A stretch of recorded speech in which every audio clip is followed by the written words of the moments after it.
Hello, my name is Father Gregory Pine, and I'm a Dominican friar of the province of St. Joseph, and I just wrote a book, which is called Prudence, Choose Confidently, Live Boldly, and that book is about coming to enjoy happiness through the means that God gives, specifically through the life of virtue and the virtue of prudence being at the head. And the aim is that it be practical and it help you to make choices with a kind of boldness, with a kind of certainty, with a kind of confidence. So I hope that it will be of service to you. It is available for pre-order on Amazon, unless you watch this video after April 18th, and then it'll be available for order on Amazon. So there you go, time travel. All right, and in this video of Pints with Aquinas, I thought that we could talk about beauty. Perhaps you have heard people say beauty is in the eye of the beholder, which seems to suggest that beauty is something wholly subjective or merely subjective. Or perhaps you've involved yourself in some debates or some arguments about maybe the beauty of the sacred liturgy. And in the context of those debates, you've been like, maybe there isn't a real ground to beauty. Maybe it just is kind of intuition or emotion or aesthetic preference, because this debate isn't really going anywhere and I am not convincing anyone of anything. So, as a way by which to orient some of those conversations and give us objective grounds for our appreciation and evaluation of beauty, I thought that we could talk about what St. Thomas has to say on this particular issue. So here we go. All right, so beauty. When St. Thomas talks about beauty, he'll often talk about it in the context of the transcendentals. You may have heard this expression before. Usually the trifecta that people list is truth, beauty, and goodness. When St. Thomas describes the transcendentals, he starts it a little bit earlier. For St. Thomas, what a transcendental is just those things which are present in all categories of being. So whether we're talking about a substance or a quality or a quantity or a relation or whatever, all right, we can observe that certain things are present. The first one, he says, is being, all right? So, I don't think I need to flesh that claim out. Everything that is. Cool. All right. The next one that he lists is unity. So everything that is has a kind of coherence. It holds together. It has a kind of integrity. It's undivided in some way, shape, or form. So unity. So being, unity. And then the next one he does is truth, okay? What he says there is truth conveys or describes a relationship to an intellect. Now, when we're talking about truth, we usually think about our experience of truth. So we would say that we have the truth when our mind reflects reality. So there's something out there, and we have an appreciation for it, we have a kind of knowledge of it, and then that thing out there takes up a kind of residence in our minds. And then we would say that we have the truth, or that we have made a true judgment when what's in our minds corresponds to reality. So St. Thomas has a cool little definition of truth. He says it's the adequation of the intellect and of the thing, or the kind of equivalence of the intellect and the thing. So there you go. There's truth. It's the way in which we reach out to the reality. But notice I said we think about it often from our perspective, but there's a deeper sense of truth. And that's actually how the things out here correspond to God's notion of them, or correspond to God more simply. So before things are, they exist in the mind of God. And based on that pattern, God makes them to be. So whereas our experience of truth is often, thing out here takes up residence in our mind, in God's experience of truth, though God doesn't have experience in the way that we talk about it, the thing is first in God and then takes up being in the world around us. So we would call those things true, which reflect the mind of God. All right, so then passing on to goodness, St. Thomas has a variety of ways of describing goodness, but he says basically we call those things good which men desire. So truth is ordered to the intellect, and then goodness would be ordered to the appetite or the will. And then he'll go on to describe goodness as a source of perfection. So when you go out towards the good thing, it builds you up and brings you to your more full or more complete realization. And so he'll often describe goodness after the manner of a final cause or a kind of end in which we set out, or after which we set out in pursuit. So, all right, we did being, and then unity, and then truth, and then goodness. And the next to follow is beauty, all right? And there's some debate as to whether or not beauty is a transcendental. I'm going to largely jump over or leap over that distinction and then just describe beauty in the way in which St. Thomas characterizes it, just to give some objective criteria for hosting that conversation. All right. So when St. Thomas describes beauty, he describes it kind of phenomenologically. He says, we call those things beautiful, which, when seen, please. All right? We call those things beautiful, so it's like he's almost narrating an experience. We call those things beautiful, which, when seen, please. All right? So they are addressed to the sense of sight or also to the sense of hearing. And then when we encounter them or when we experience them, they cause us delight or delectation, to use some fancy terminology, or joy, maybe more simply. So Jacques Maritain says this about beauty. He says, here we go, Father Gregory reads, beauty is a vision, an intuitive knowledge, and a delight in knowing. Not the delight peculiar to the act of knowing, but a delight which superabounds and overflows from this act because of the object known. All right, so it's an encounter with something that we would characterize as excellent or eminent or magnificent or somehow morally good or honorable or noble.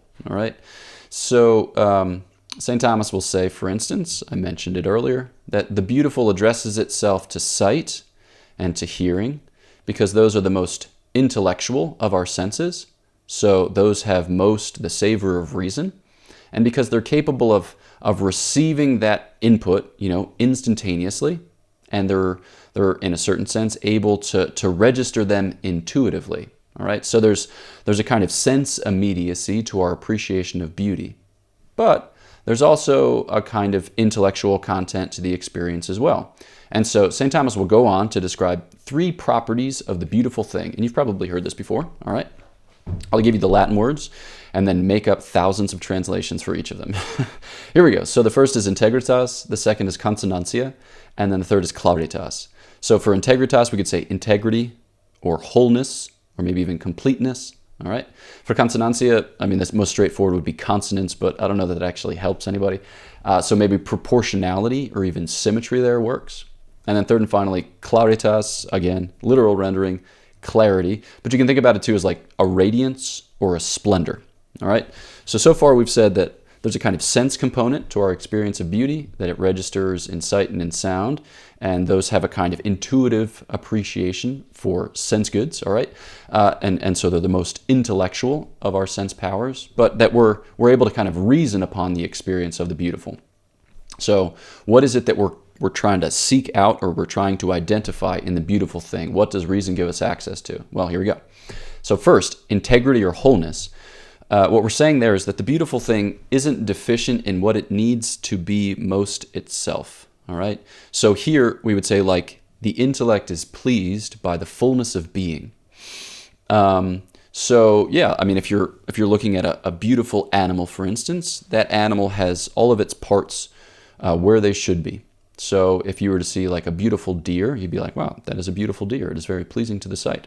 But if you were to see a deer missing one of its legs, there was a deer missing one of its legs on the campus of Franciscan University of Steubenville when I was a student there, who was referred to affectionately by the student body as tripod. So if you see that, it doesn't strike you as beautiful. It strikes you as kind of lacking what need be there in order for you to appreciate it as beautiful. All right. That's not a moral judgment. That's an aesthetic judgment. Okay. Next, consonantia or proportionality. So, I'm just going to read here. Its dimensions should suitably correspond to other physical objects as well as to a metaphysical ideal or an end. So it should be well placed in its context and in its setting. So you can think about like a landscape, maybe a scene of beautiful mountains, and each of the mountains fits with the mountains next to it. There may be some that are bigger, some that are smaller, but there's no colossal or monstrous mountain, or there's no mountain which is so small as to kind of disappear from the landscape. So it fits in the setting, in the context, and then the thing itself is balanced, is proportioned, is symmetrical. I'm thinking of one time I went to let's see, where was it? It was in Ohio. Massillon maybe was the name of the town. We went to the big, beautiful church in Massillon, Ohio, and there was a tree outside. I think it was during the month of October that had begun to turn. So it had very beautiful reds and oranges and yellows and, other cool fall colors. But there was one, patch of it that hadn't yet turned. And as a result of which there was like a kind of green splotch in an otherwise brilliant Technicolor fall coat. That's a made-up thing. And it struck me that that was a kind of besmirching of its beauty. So it didn't have a symmetry to its beauty. Had it had that symmetry, right, it would have been more beautiful. All right, third and finally, claritas, or radiance. All right, so the beautiful thing radiates a kind of intelligibility. And the best way that I've heard this described is that the logic of its inner being kind of impresses itself on the mind of the perceiver. It's almost as if the thing is from an intelligence and addressed to an intelligence. So sometimes when you have a vision of something very beautiful, whether that be the Grand Canyon or whether that be Sequoia National Park or something like that, I'm thinking often in terms of natural beauty. It seems that this was done, as it were, on purpose. That's not like an argument from design or anything like that, but it seems so beautiful as to have been deliberate, and also that, like a beautiful work of art, it's addressed to you. It's for you to see. All right, so then the point of leading with truth and goodness and then describing beauty in these terms is to kind of root beauty in truth and in goodness. So beauty is very closely related to the good, and you can see that based on this description, because we call those things beautiful which have a kind of preponderance of goodness. They've got a super added goodness to them, or what St. Thomas would call an accidental goodness, which rounds them out, which fills them out, and makes them to be especially eminent or excellent or noble, or, we listed a bunch of things earlier. So here, a quick little word from St. Thomas Aquinas. He says, "The beautiful is the same as the good, and they differ in aspect only. For since good is what all seek, the notion of good is that which calms the desire, while the notion of the beautiful is that which calms the desire by being seen or known." So it's addressed to us as sensing intellects, right? As embodied souls, so that when we behold it, when we see it and rest in it, it causes us delight or pleasure. So beauty adds to goodness a relation to the intellect, so that good means that which simply pleases the appetite, while the beautiful is something pleasant to apprehend. So beauty is a kind of embodied goodness. Beauty is a kind of holistic goodness, as it were. So while the movement of our minds to the truth is to take this thing out here and kind of make it to dwell in here, it assimilates. And the movement of the human person towards the good is more ecstatic. We go out towards the good thing in seeking our perfection.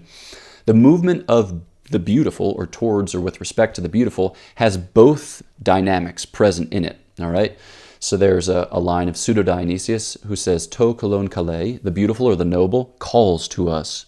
All right? So it addresses itself to us and calls us to return to it. And you can think about it as kind of like the movement of lovers who seek both to possess and be possessed by the other. So I think that in this description, this kind of metaphysical groundwork of beauty, we have some criteria for at least describing our experience of beauty and maybe sorting it out a little bit better. So that way we can, point to objective content, which of course informs our subjective experience, but which gives us some terra firma on which to host these debates or to settle these criticisms, whatever it might be. So that for you is all I have in this here episode of Pints with Aquinas. So if you haven't yet, please do subscribe to the channel and push the bell so that way you get email updates on all good things that come forth from the minds of both ancient and new, which is to say, from Pints with Aquinas. Okay. And then if you haven't yet, please do check out the podcast Godsplaining, to which I contribute with 4 other Dominican friars. So a kind of Catholic miscellany with episodes at certain times of the week, all of which I would recommend. So check out Godsplaining. And we have retreats for Godsplaining this summer in July and August. So go to godsplaining.org to find out information on those and then to apply. So that's all from me. My prayers are for you. Please pray for me, and I'll catch you next time on Pints with Aquinas.